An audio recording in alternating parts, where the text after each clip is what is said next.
Jeg hedder Pelle Esbensen. Jeg har startet matchmaking-konceptet for Magistrenes A-klasse. Jeg er medlem. Det her er forsøg på bruger til bruger, medlem til medlem, formidling, coaching og sparring.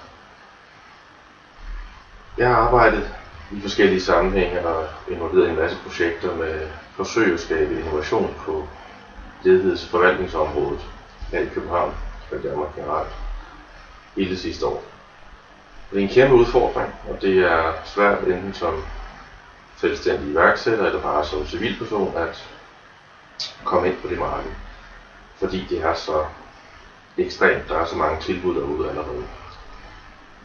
Det jeg nåede frem til, det var, at det der bedst kan betale sig, det er at gøre det helt simpelt, helt nemt. Det er menneske til menneske, det er det, der flytter noget, det er den kontakt, der kan gøre en forskel. Man ved aldrig på forhånd helt, hvilket møde, der kan gøre forskel. Hvad det er, der kan rykke dig. Tanken med matchmaking er, at vi kan hjælpe hinanden. Vi forstår bedst den situation, vi står i som veluddannede ledige i Danmark.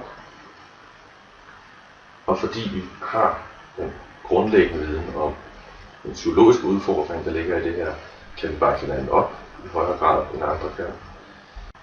De 10 spørgsmål er formuleret som en afklaringsproces, ikke ulig alle mulige andre afklaringsprocesser, men dog med et twist. Svarer du dem, så er du meldt til. Jævnligt bliver du så matchet op med andre medlemmer og andre kandidater, hvis erfaringer matcher dine fremtidige ønsker.